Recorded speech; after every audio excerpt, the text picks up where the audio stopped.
यह है पाइट कुकू। इसका बायोलॉजिकल नाम है जैकोबिन कुकू।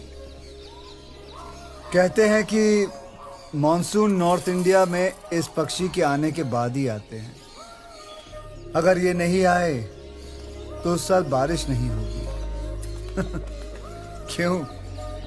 अब ये राज कोई नहीं जानता। पुराने इतिहास और शास्त्रों में इसे वर्षा पक्षी बुलाते हैं। तुम इस पर रिसर्च क्यों नहीं करते? Sure sir. Wow sir, cover page पर आपका फोटोग्राफ है। हाँ, कुछ 1 साल पहले आया था। सर, आपको पक्षियों में कैसे इंटरेस्ट आया? सच कहूं तो पक्षियों को मुझ में पहले दिलचस्पी हुई। जब पैदा हुआ तो सांस नहीं ले रहा था, बदन नीला पड़ गया। डॉक्टर्स ने जवाब दे दिया था हमसे बच सकता था उतना, स्टिल बॉर्न। उसे नहीं बचा सके। फॉर्मेलिटीज बची है, डेथ सर्टिफिकेट बना कर ले जाओ।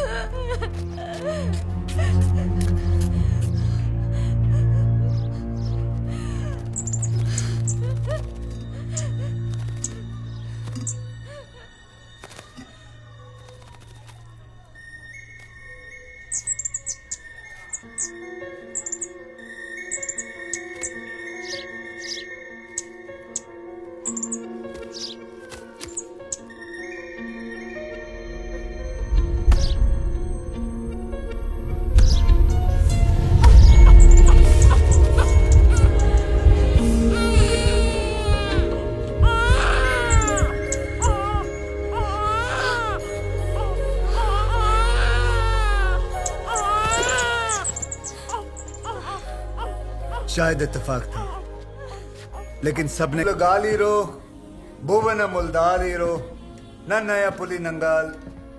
यह तमिल भाषा का एक बहुत ही पुराना गीत है। अर्थात, ओ पंछी तू सारे जगत पे छाया है, यहां से लेकर स्वर्ग तक धरती और आकाश तुझसे भरे हुए हैं।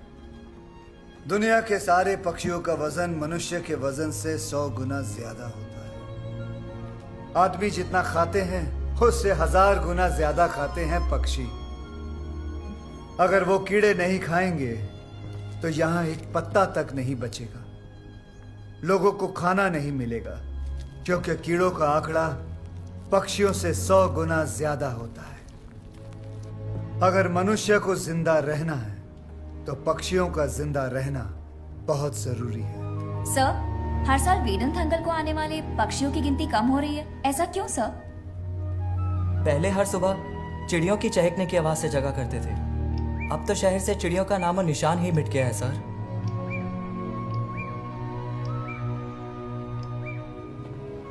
–1996 में हिंदुस्तान में सेलफोन इंट्रोड्यूस किया गया। उसके बाद से ही पक्षियों की गिनती कम होती चली गई, खास करके चिड़िया की। इसका नाम है आर्टिक टर्न। यह 50 ग्राम का एक छोटा सा पक्षी है। हर साल 12,000 किलोमीटर दूर अपने वेड़ंतांगल तक आता है और फिर लौट के चला जाता है। इसके पास मैप या रडार नहीं है। उसके दिमाग में आकाश से दिशा किरणों को पढ़ने की शक्ति है। उससे वो दिशा को पहचान पाता है। ये इस पक्षी की खासियत है। अब हमने सेलफोन टावर से निकलती हुई किरणों को आसमां में भर दिया है। इसे पक्षियों के दिमाग के अंदर की रेखा ग्रहण शक्ति आहिस्ते आहिस्ते खत्म होती जा रही है। वो राह भूल कर खो जाते हैं और उनका विनाश होते जा रहा है। इस रेडिएशन की वजह से पक्षी के अंडे बगैर मांस के कमजोर और नरम हो जाते हैं। पक्षी अंडे सेकने के लिए जैसे ही बैठते हैं तो वो टूट जाते हैं। सच तो यह है कि मानव की भी यही समस्या है। हम के शिकार बनते हैं, कम होती है, बढ़ता है, और इससे ज्यादा डिप्रेशन, स्किज़ोफ्रेनिया, अल्जाइमर, जिससे मानसिक कठिनाइयां बढ़ जाती हैं। सारे सिम्टम्स अब नजर आने लग गए हैं। मिस्टर पक्षीराजन, तो बताइए सॉल्यूशन क्या है? सेलफोन्स किसके लिए इस्तेमाल करते हैं? ज्यादातर फिजूल बातों के लिए। उसे कंट्रोल करेंगे। इतने सेलफोन्स क्यों? इतने टावर्स किस लिए? उसे कम करेंगे। सेल फोन कौन किस चीज के लिए कितना इस्तेमाल कर सकता है, इसके लिए एक कानून होना चाहिए। पागल हो गया है लगता है।